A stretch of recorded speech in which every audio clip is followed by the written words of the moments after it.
It was around here. That's when I entered the trade on the momentum, believing that this would be my inducement high.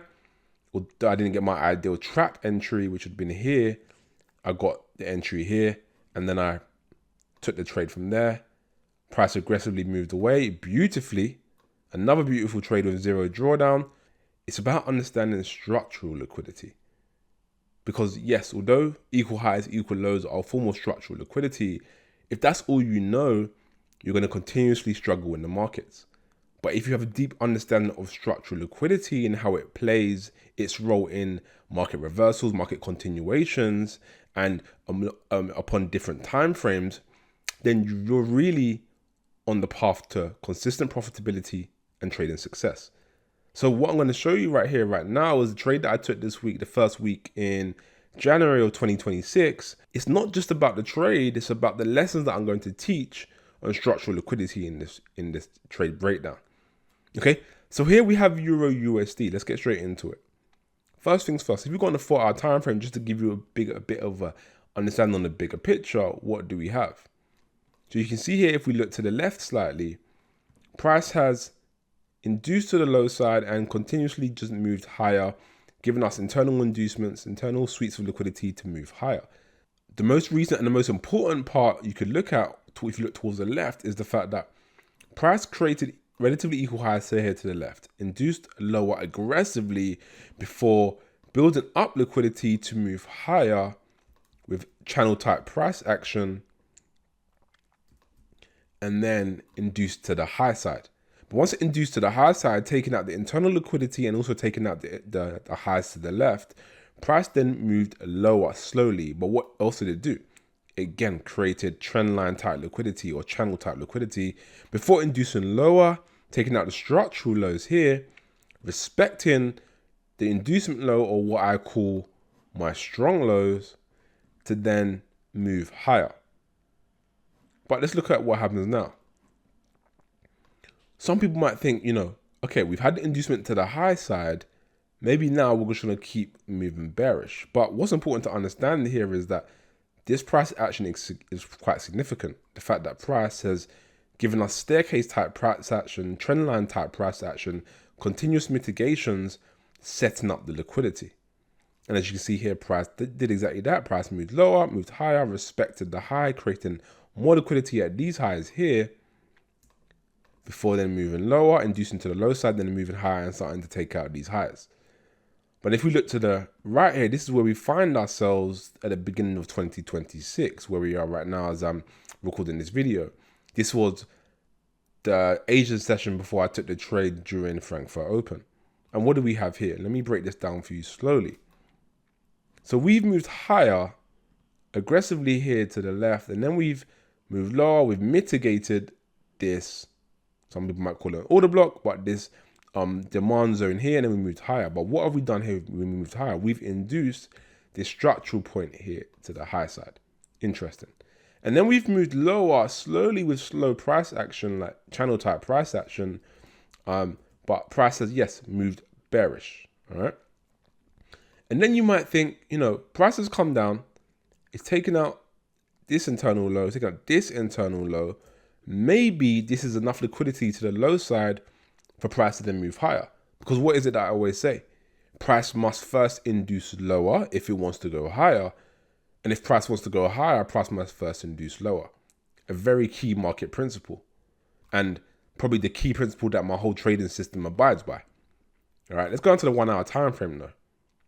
Now, if we look at this, you can see here, as price was coming lower, price was creating structural highs, taking out the structural highs, and then respecting the inducement highs or strong highs of those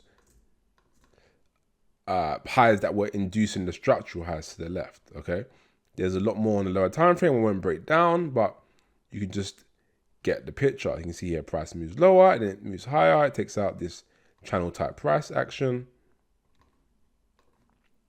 here to the left, inducing it to the high side. What does it do again? It price moves lower, creates these internal highs here, then takes them out here, and then price comes lower, takes out the internal low that I spoke about. But then it gives us a nice bullish response. It even gives us a beautiful break of structure. But what is that break of structure really all about? That's just to fool people to think that this is not going to be now a break of structure, so they can take trades off this low or this low to then move higher and move on from there. But this is just a trap. Why? Let's look to the left.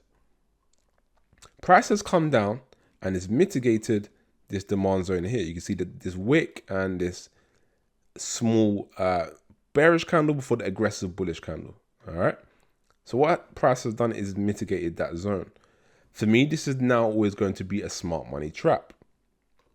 Okay. Why is it a smart money trap? It's a smart money trap because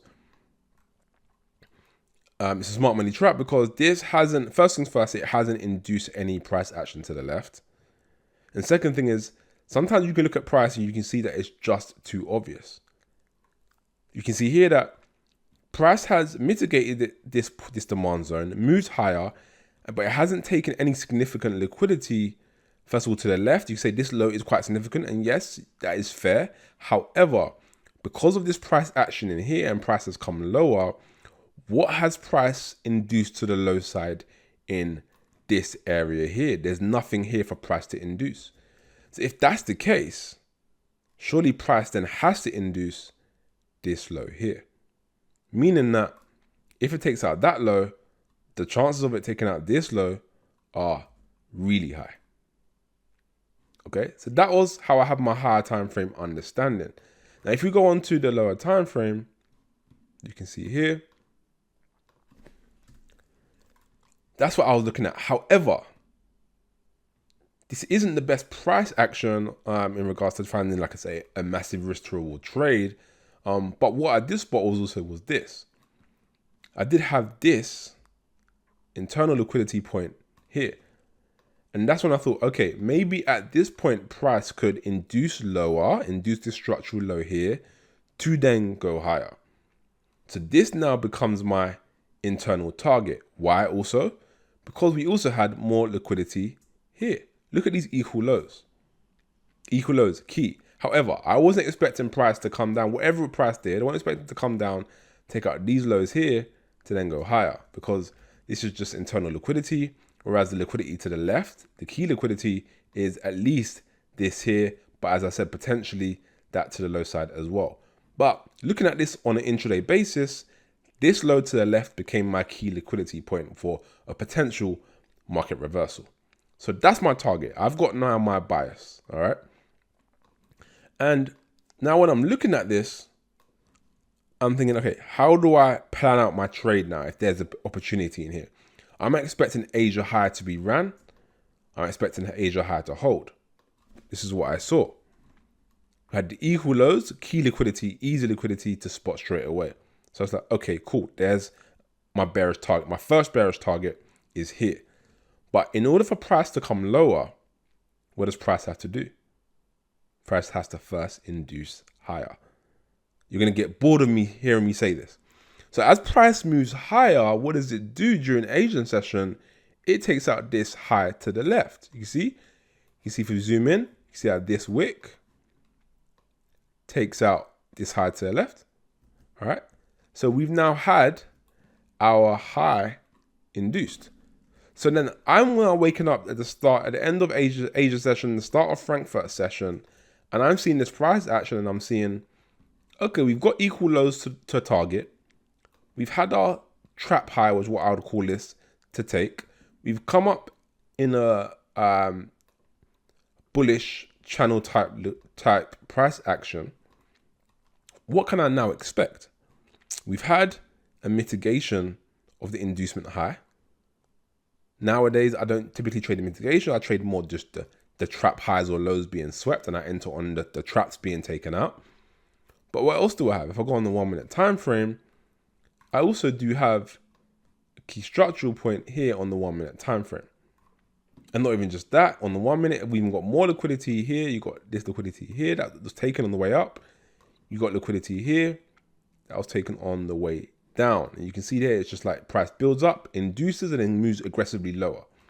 So I've got so much on my side to target lower. But then my question was, is price going to hold at these highs? That's the key question.